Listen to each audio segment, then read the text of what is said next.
Stage Pass, Institute of Gaming. For more details, contact 70939659659. Super. So అలా start అయింది. అక్కడికి వెళ్ళిన తర్వాత పాపకి ఎలా ఎలా వీడియో అదే ఫుడ్ పెట్టాలి అనేది వీడియోస్ చూసేవాళ్ళు. వీడియోస్ చూసేదాన్ని అనమాట. బేబీస్కి ఎలా ఏం చేయాలి, ఏం చేస్తే మంచిగా ఉంటుంది అనేసి అన్ని వెతికేదాన్ని. మనకి ఫీమేల్ యూట్యూబర్స్ ఉండేవారు కదా, అవునవును, చాలా మంది చేసేవారు అప్పట్లో అమ్మాయిలు, వాళ్ళవి చూసేదాన్ని అనమాట వ్లాగ్స్. అలా చూసి చాలా మంది ఆల్మోస్ట్ ఆల్ అందరినీ చూసాను, అందరు అమ్మాయిల్ని అందరి ఛానల్స్ చూసాను అనమాట. సూపర్. సో అలా మొదలైంది, చేసి అలా స్టార్ట్ అయింది. ఎక్స్పెక్ట్ చేశారు ఎప్పుడైనా ఇంత ఫేమస్ అవుతారని కానీ, ఇంత మంచిగా జనాల్లోకి రీచ్ అవుతారని కానీ? అస్సలు ఎక్స్పెక్ట్ చేయలేదు, అలా అనుకోని కూడా రాలేదు. సో అలా ఫాలో అయ్యేదాన్ని, చాలా మంది ఛానల్స్ ఫాలో అయ్యి అది నాకు బాగా మంచిగా హెల్ప్ అయ్యేది కూడా. ఓకే, చక్కగా అలా ఫాలో అయ్యి అంతా చేసుకొని ఆ బుడ్డిదాన్ని నెమ్మదిగా ఏదో అలా పెంచేదాన్ని అనమాట. అప్పటికి అక్కడ థాయిలాండ్లో ఉండలేక ఇండియాకి థాయిలాండ్కి yearly 3 times up and down చేసేదాన్ని. అప్ అండ్ డౌన్ చేసేదాన్ని. వెళ్ళేసరికి అంత ఫేస్ చేసిన తర్వాత ధైర్యం వచ్చింది అనమాట. సర్లే వెళ్ళగలను వచ్చేయగలను ఫిక్స్ అయిపోయారు. వచ్చేస్తానని పంపించేసేవారు ఈయన అడిగిన వెంటనే కూడా. ఎందుకంటే ఏడ్చేసేదాన్ని, నేను ఇక్కడ ఉండి వెళ్ళిపోతాను. ఎందుకంటే అక్కడ ఫుడ్ నాకు నచ్చేది కాదు, అండ్ నాకు వంట రాదు. అక్కడికి వెళ్ళేసరికి నాకు వంట సరిగ్గా రాదు. అండ్ చెప్పాను కదా, ఇక్కడ వెళ్ళక ముందు 1.5 years హైదరాబాద్లో ఉన్నా అని చెప్పి. అప్పుడు ఆ టైంలో అయితే నా వంటకి పాపం ఆయన అయ్యో ముందేనా అడిగి చేసుకున్నాను కాదు అనుకునేవారేమో అనుకునేదాన్ని నేను మనసులో. ఎంత అంటే ఈవెన్ సాంబార్ అయితే శనగపప్పుతో చేశాను అనమాట. శనగపప్పుతో సాంబార్ చేస్తారు, కందిపప్పుతో చేస్తారు. అది చేసుకొని నేను తిన్నానా అంటే నేను తినలేదు, చుట్టుపక్కల అందరికి కూడా పంచాను, వెనక ఆంటీకి, కింద ఆంటీకి, అందరికి. పాపం ఇంకో రోజు ఎప్పుడు అడగలేదు. ఇంకా అది కూడా ఇంత చేశాను అనమాట. అంటే నాకు సాంబార్ చేయాలి అంటే ఇంత సాంబార్ చేయాలంటే ఇంత పప్పు వేయాలేమో అని ఇంత పప్పు ఉడకపెట్టాను అనమాట. సో అది ఏంటంటే అది ఉడుకుతా అది పెరుగుతూ ఉంటుంది కదా, సో అప్పుడు ఇంకా వాటర్ యాడ్ చేసి ఓహో తెప్పాలు నిండిపోతుంది, ఇంకో పెద్ద తెప్పాలు పెడదాం, అలా ఇంత తెప్పాలు అయింది. అది అది పిక్స్ పంపించారా ఇంటికి సాంబార్ చేశానని? పిక్స్ ఏం తీసి పంపించలేదు కానీ అంత ఎక్కువ చేశాను కదా, సో ఏం చేసుకుంటాం అని చెప్పి ఇంకా వెనక ఒక బ్యూటీషియన్ ఒక అక్క ఉండేవారు, ఆ అక్క వాళ్ళ మదర్ ఉంటే ఆవిడకి ఇచ్చాను, కింద ఆవిడకి ఇచ్చాను. ఈవినింగ్ మా హస్బెండ్ వచ్చేసరికి అది చూసి మనకే ఉండేవా లేకపోతే వీధంతటికి ఉండేవా అని పాపం తిన్నారా వర్మ గారు? పాపం ఏదైనా తినేస్తారండి, నీళ్ళన్నం పెట్టినా తినేస్తారు. అస్సలు ఇది ఉండాలి అది ఉండాలి అని ఏం లేదు. నా గురించి తెలుసు కదా, తెలుసు ఏం ఎక్స్పెక్ట్ చేస్తాను. సూపర్. సో ఎప్పుడు మీకు ఫేమ్ రావడం వచ్చింది? ఏ వీడియోతో వచ్చింది? ఏ వీడియో నుంచి మీరు ఓ మై గాడ్ అసలు ఏంటి ఇంతమంది పింక్ చేస్తున్నారు, ఇంత బాగా వీడియో వెళ్తుందా అని అనిపించే మూమెంట్స్ ఏంటి? నాకు ఫస్ట్ వీడియో వైరల్ అయింది బ్యాంకాక్లో టుక్ వీడియో. ఈవెన్ ఆ వీడియోలో నేను కనిపించలేదు కూడా. సో వాయిస్ మాత్రమే, ఓన్లీ వాయిసే. ఆ వీడియోలో నేను అసలు కనిపించను. అది కూడా ఎప్పుడో మార్కెట్కి వెళ్ళాను, లోకల్ ఫ్రెష్ మార్కెట్స్ ఉంటాయి కదా, మార్కెట్కి వెళ్ళినప్పుడు సరదాగా అలా షూట్ చేశాను. నాకు ఏంటంటే అదొక ఉండేదన్నమాట, అదొక హ్యాబిట్లో ఉండేది, ఏదైనా డిఫరెంట్గా కనిపించిందంటే ఖచ్చితంగా అది క్యాప్చర్ చేసేయాలి అన్నది. సో షూట్ చేసుకున్నాను, అది ఉంది, అది ఎడిట్ చేసి పెట్టాను. అది బాగా సడన్గా వైరల్ అయిపోయింది అనమాట. అది అసలు ఒక ఆటోని అమ్మో ఇంతలా చూస్తారా, అది కూడా మన ఇండియాలో ఉన్న ఆటో లాగా కొంచెం డిఫరెంట్గా ఉంటుంది. ఫస్ట్ టైం మీరు బజార్కి వెళ్తూ ఆటోలో కూర్చుంటూ నేను బస్లో ఉంటూ ఒక ఆటోని షూట్ చేశాను. అప్పుడు నేను బస్లో ఇంటికి వెళ్తున్నాను, షాపింగ్ అంతా అయిపోయి, సో ఇది ఆటో చాలా బాగుంది కదా అని షూట్ చేశాను అనమాట. అది వైరల్ అయింది.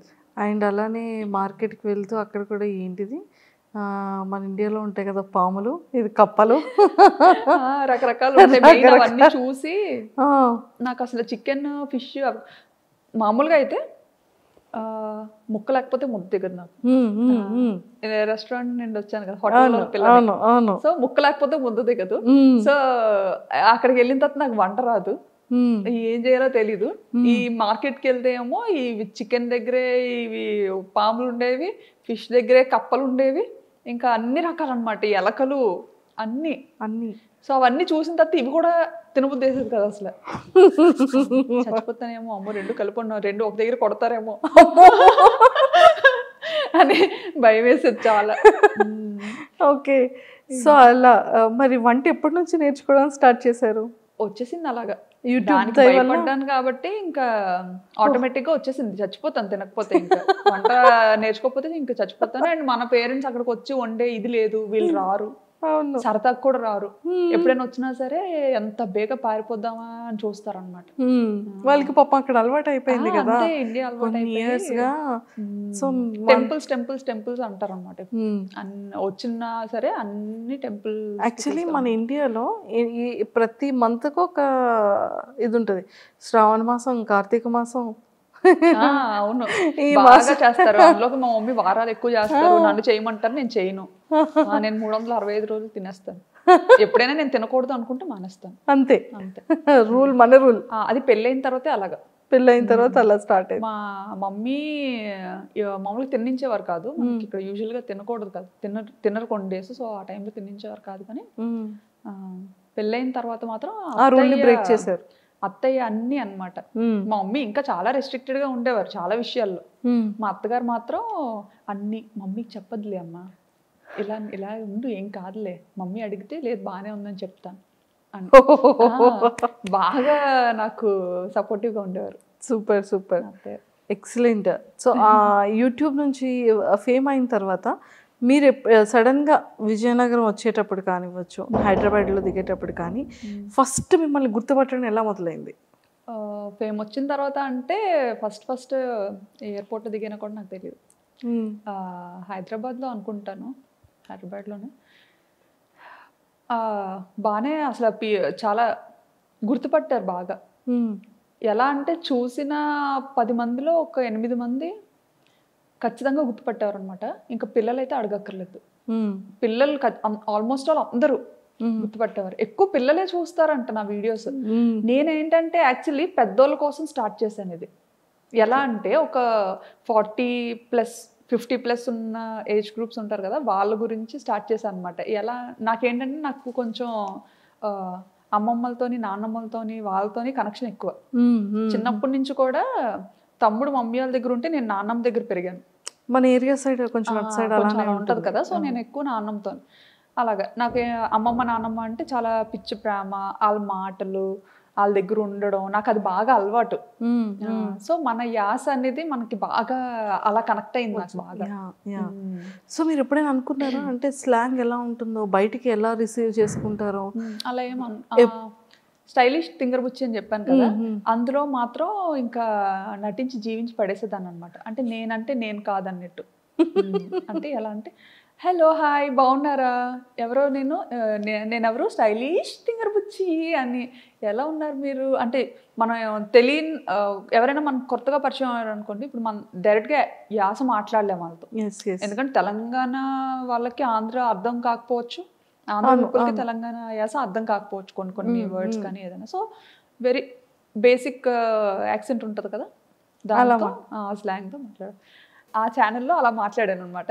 అలా అంత ఓవర్ యాక్షన్ చేయబట్టి ఆ ఛానల్ క్లిక్ అవ్వలేదేమో అనిపించింది. సో బ్యాంకాక్ పిల్లకి వచ్చేసరికి ఈ ఛానల్తో చాలా కష్టపడ్డాను.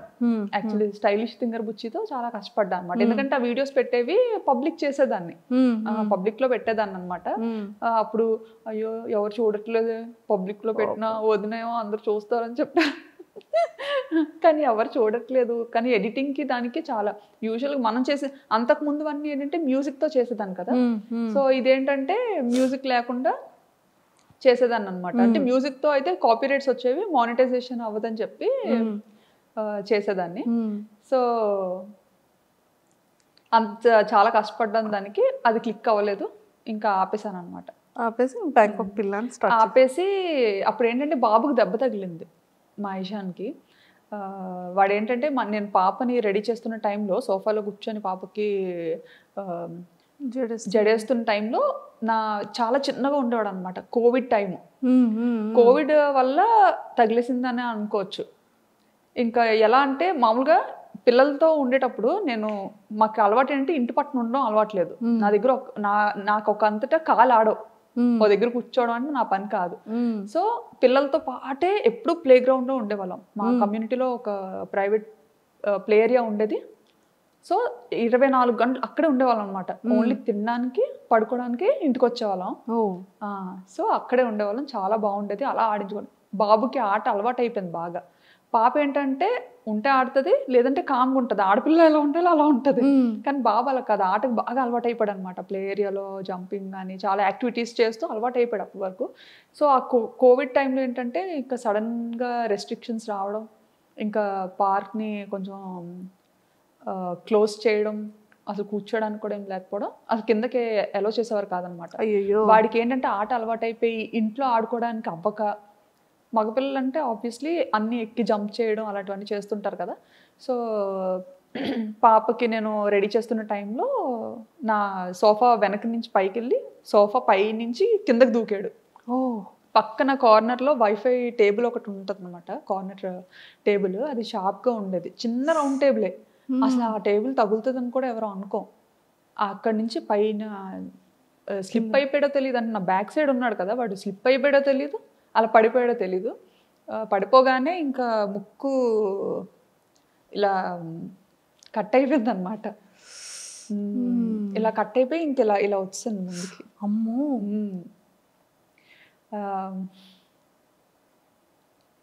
అయ్యో. ఇప్పుడంతా చాలా మంచిగా రికవరీ అయ్యాడు, మంచిగా సెట్ అయ్యాడు. ఆ టైంలో చాలా పాపం బాగా వరీ అయ్యి ఉంటారు. అంటే ఆ పాపతో ఎప్పుడు నాకు దెబ్బలు తెలీదు, అది ఫస్ట్ టైం. అప్పుడు చాలా భయపడ్డాం. సో అలా బాబుకి ఇదైంది. సో ఆ టైంలో కొంచెం బాగా భయపడిపోయి ఇంకా అమ్మో ఏమైపోతుందో అని చాలా భయపడ్డాం అనమాట. భయపడి ఇంక వెంటనే పట్టుకొని పరిగెత్తాం బాబుని. పట్టుకొని పరిగెత్తే టైంలో, ఆ టైంలో ట్యాక్సీస్ కూడా దొరకడం చాలా కష్టం. అంటే కర్ఫ్యూ లాగా మనకి ఎలా ఇక్కడ పెట్టారో అక్కడ కూడా కొన్ని టైమింగ్స్లోనే బయటకి ఎలో చేసేవారు. సో మనకి పబ్లిక్ ట్రాన్స్పోర్ట్ కూడా చాలా తక్కువ అన్నమాట. ఇంకా యాక్చువల్లీ చాలా సెన్సిటివ్ అసలు దుమ్ము ఇదంతా. తన బ్రీత్ ఎలా చేయగలిగాడు? ఏమో మరి, ఇంకా ఒక 2 నిమిషాలు ఏడ్చాడు అంతే. ఆ తర్వాత వెంటనే ఆపేశాడు అనమాట.